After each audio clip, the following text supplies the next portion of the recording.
بسم الله الرحمن الرحيم. إن الحمد لله نحمده ونستعينه ونستغفره ونعوذ بالله من شرور أنفسنا ومن سيئات أعمالنا، إنه من يهده الله فلا مضل له ومن يضلل فلا هادي له، وأشهد أن لا إله إلا الله وحده لا شريك له، وأشهد أن محمدا عبده ورسوله. يا أيها الذين آمنوا اتقوا الله حق تقاته ولا تموتن إلا وأنتم مسلمون. يا أيها الناس اتقوا ربكم الذي خلقكم من نفس واحدة وخلق منها زوجها وبث منهما رجالا كثيرا ونساء،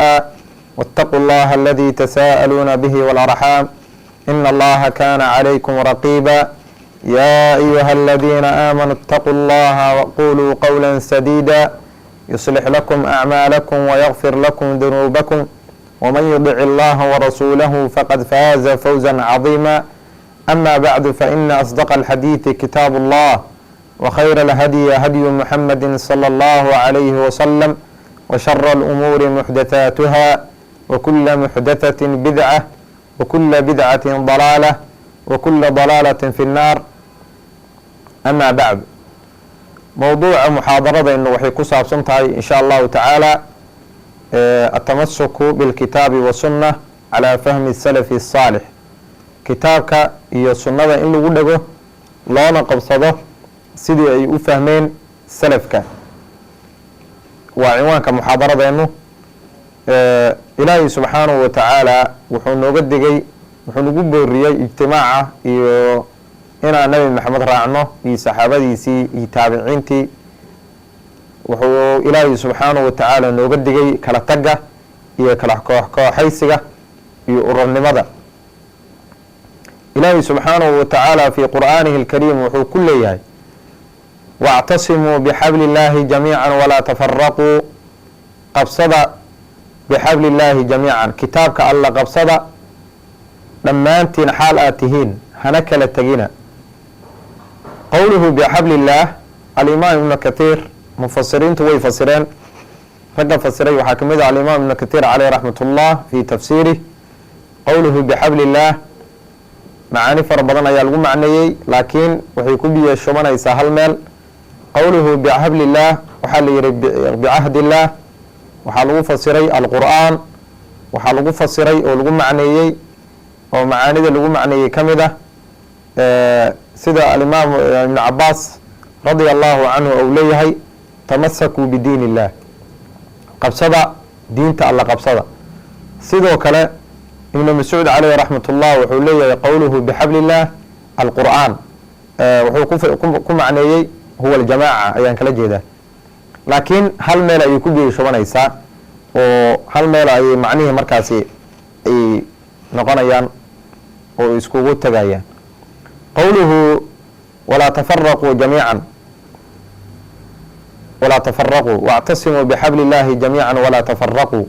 qowluhu walaa tafaraquu, alimaam ibnu kathiir caleyh raxmat ullah wuxuu leeyahay amaruhum biljamaaca wanahahum can alfirqa. waxaa la amray jamaaco iyo nabi maxamed inay raacaan ayagoo hal jamaaco ah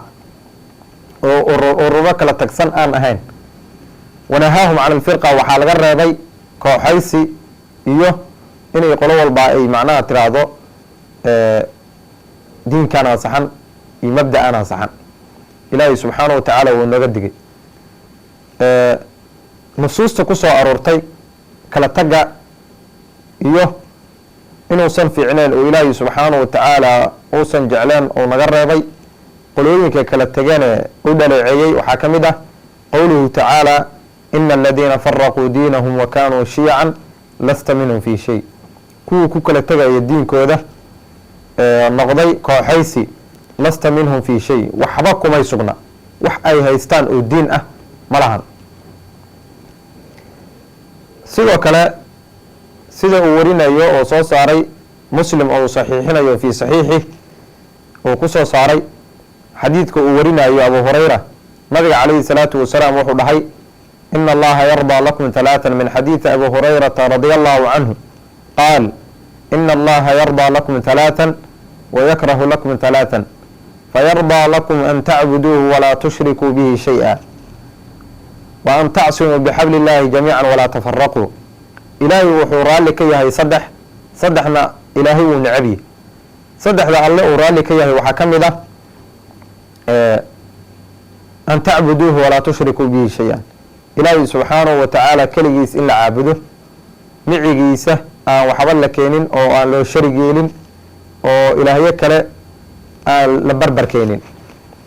wa an tacsimuu bixabli illaahi jamiican iyo kitaabka alle in la qabsado iyo xarigga alle xaalaatihin dhammaantiin walaa tafaraquu iyo inaana kala tegin wayakrahu lakum qiila waqaal ilaahay wuxuu nacaa qiila waqaal waa la yidhi iyo wuu yidhi hadallada malaayacniga wa idaacati ilmaal iyo maalka in la dayaco wa kahrata su-aal iyo su-aalaha badan oo wax natiija iyo aysan keenin oo waxba aan laga faa-idin oo cilmi iyo diin iyo wax xalaal iyo xaaraam qusay aan ahayn oo aan shaqo ku lahayn macnaha hadallada iska socdo malaayacniga walaalayaal ilaahay subxaanahu wa tacaala wuxuu nagu booriyey kitaabkiisa inaan qabsano iyo sunnada nabiga inaan ku dhegno oo nabi maxamed aan raacno qofkii nabiga calayhi salaatu wasalaam jecel nabiga waan jeclahay sax nabiga waa jeclaan kartaa oo in la jeclaado waa waajib nabiga waa waajib qofkii yidhaa nabiga waa necbahana waa qof ku gaaloobaya oo diinka oga baxayo laakiin waxaa la rabaa markii la jeclaanayo nabiga in lagu jeclaado qaabkii iyo qaabka uu yidhi haddaad nabiga jeceshahay qaabkii oo nooga tegay iyo diinka oo nooga tegay iyo waddadii oo nooga tegay ayaa loo baahan yahay inaad raacdid oo qaadid ilaahay subxaanahu wa tacaala wuxuu ku leeyahay qur-aankiisa qul in kuntum tuxibuuna allaha faatabicuunii yuxbibkum allah haddii aad tihiin kuwa i jecel faatabicuunii isoo raaca yuxbibkum allah ilaahay subxaanahu wa tacaala ayaa markaasi idin jeclaanaya ninkana laakiin nabiga waan jeclahay wuxuu reebay waan sameynayaa waddo qaldan ayaan qaadayaa si hadyigiisii aan ahayn iyo waddadiisii ayaan markaasi ayaan ilaahay ku caabudayaa waxaa waaye markaasi dee waxaa waaye adigaaba markaas xujada isku oogaayo uma baahna in markaasi lagu yihahdo nabiga waa jeceshay ima jeclid sababteeta adigaaba ujeeda inaanu nabiga aada jeclaanba in la qabsado kitaabka iyo sunnada adilo fara badan ayaa ku soo aroortay kitaabka iyo sunnada markii la qabsanayo waxaa loogu dhegayaa calaa fahmi salafi saalix salafi saalix waa saxaabadii taabiciintii iyo atbaacu taabiciin qaabkay u fahmeen in loo fahmo quruuna almufadala nabiga calayhi salaatu wasalaam wuxuu yihi khayru lquruuni qarnii uma aladiina yaluunahum uma aladiina yaluunahum waxaa uu khayr badan qarnigeyga kadibna kuwa ku xiga kadibna kuwa kusii xiga waa saxaabadii iyo atbaacdii wey atbaacdiisi qofkii kitaabka iyo sunnada qabsada wuxuu noqonayaa qof badbaaday ilaahi subxaanahu wa tacaala agtiisa rawaa ibnu maaja fi sunani min xadiidi cirbaad ibni saariya radia allahu canhu qaala sallaa bina rasuulu llahi sala allahu calayhi wasalam data yowmin wacadana mawcidata baliiqa darafat minha alcuyuun wawajilat minha alquluub faqulnaa ya rasuula allah kaana hadihi mawcidatu mawadic famaada tachad ilayna faqaala rasuulu llahi sala allahu calayhi wasalam uusiikum bitaqwa allah wasamci waddaaca wain ta'amara calaykum cabda xabashiy fainahu man yacish minkum bacdii fasayara ikhtilaafan katiira facalaykum bisunnatii wa sunnati alkhulafaa'i araashidiina almahdiyiin cirbaad ibnu saariya wuxuu leeyahay subaxyada kamida ayuu nabigana tujiyey sala allahu calayhi wasalam nabiga markuuna tujiyey kadib wuuna wacdiyey mawcido aada u dheer buuna wacdiyey kadib ayaan waxaan dhahnay rasuulkii allow qof wax sugootinaya oo dardaarmaya ayaad u eg tahay maxaad nuugu dardaarmaysaa ayaa mid naga mida ayuu yidhi faqaala qaa'ilun yaa rasuula allah mid saxaabadii ka mida ayaa sidaas yidhi rasuulka calayhi salaatu wasalaam wuxuu dhahay uusiikum bitaqwa allah waxaan idiin dardaarmayaa inaad ku dhegtaan kitaabka alle ilaahay subxaanahu wa tacaala aada ka cabsataan wasamci wadaaca iyo in ismaqlid iyo is adeecid in la adeeco umarada iyo dadka idin talinaysa inaad adeecdaan iyo ismaqlid wa in ta'amara calaykum cabdun xabashiy haba idin taliyo mid adoon ah haba idin taliyo waxaa waajiba inaad adeecdaan oo aada maqashaan nabiga calayhi salaatu wasalaam wuxuu dhahay fa calaykum bisunnatii wa sunnati alkhulafaa'i araashidiin qabsada sunnadeeda oo ku dhega iyo dadkii khulafaa raashidiinka ahay qabsada marka waxa waaye nabiga calayhi salaatu wasalaam qofkii wadadiisa qaada laazim waxa ay inuu badbaadayo oo liibaanayo sidoo kale nabiga calayhi salaatu wasalaam wuxuu noo sheegay kala tagga iyo in diinka lagu kala tago rasuulka calayhi salaatu wasalaam sida uu soo saaray alimaam ibn axmed fi musnadi xadiidka wuxuu ku leeyahay nabiga calayhi salaatu wasalaam sataftariqu hadihi lumma calaa 73 firqa ummaddaani waxay u qeybsamaysaa 73 firqo sataftariqu hadihi lumma calaa 73 firqa ستفترق اليهود على 72 فرقة وافترقت النصارى على 73 فرقة وستفترق هذه الأمة على 73 فرقة رسولك عليه الصلاة والسلام وحوليه يهود وحي وقيب سمتي على 71 فرقة ضباطا يصدح كوح يصدح أروح أي وقيب سمتي نصارنا وحي وقيب سمتي على 72 فرقة ضباطا يكون فرقة نبي عليه الصلاة والسلام وحويره وستفترق هذه الأمة على 73 فرقة ومدانا وحي أقيب سميسا ضباطا يصدح فرقة نبي عليه الصلاة والسلام وحوله كلها في النار إلا واحدة لما أنتود وحي قليان نارتا إلا هل قلموا يعني قال النبي عليه الصلاة والسلام وحوله ما أنا عليه اليوم وأصحابي قال بدباديسة oo liibaanaysa oo xoodkayga kacabaysa oo jannada gelaysa waa qolada waxa aniga ku suganahay ku sugnaata oo wadadeeda sawaabka soo raacda oo khuraafaad iyo bidac iyo kooxaysi aan la imaanin walaalayaal nusuusta ku soo aroortay kitaabka alle in la qabsado iyo sunnada nabiga way badan yihiin waxaa ka mid ah qowlullahi caza wajalla ittabicuu maa unzila ilaykum min rabbikum ولا تتبعوا من دونه اتبعوا ما أنزل إليكم من ربكم راعى وحي اللي يدين كسو دجيي ولا تتبعوا من دونه هراعنا وحي كسوكايا كتابك الله iyo sunnada nabiga waxaan ahayn haraacina sidoo kale Allah subhanahu wa ta'ala wuxuu leeyahay fastamsik billadhi uhiya ilayk qabso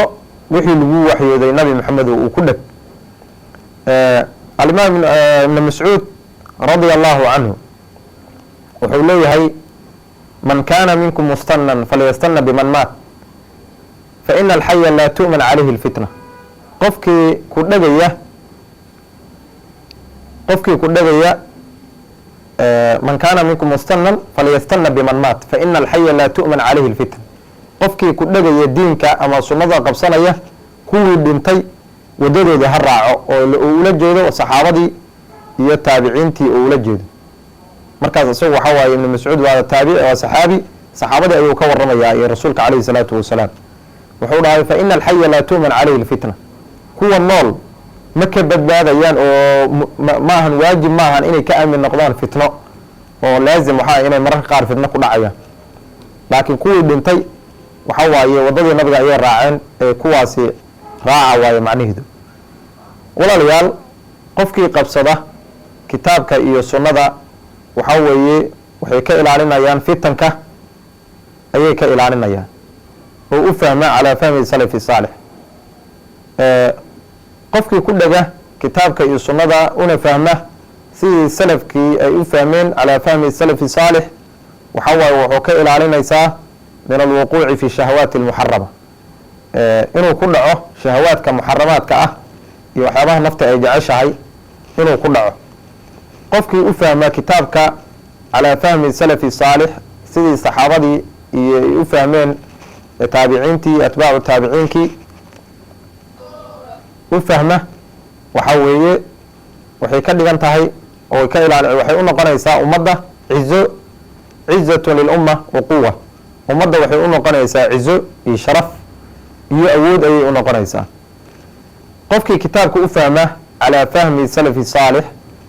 sidii salafu saalix ay u fahmeen oo ula jeedo saxaabadii iyo taabiciintii waxay ka waxay dhexlaysaa oo ay ku abuureysaa idminaan alqalbi, qalbigiisu inuu xasilo iyo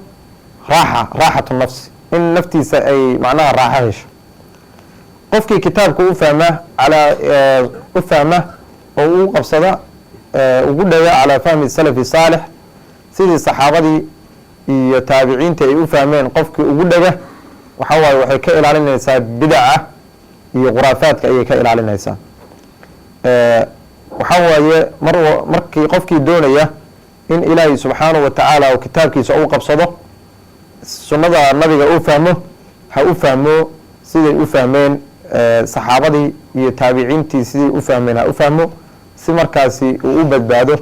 oo diinkiisa meel fiican uu yani ugu dambeeyo ama uu aakhirada u guuleysto, maadaama adduunyada ay tahay wax la joogayo waqti kooban.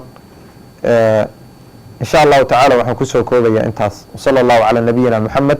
wacalaa aalihi wa saxbihi ajmaciin.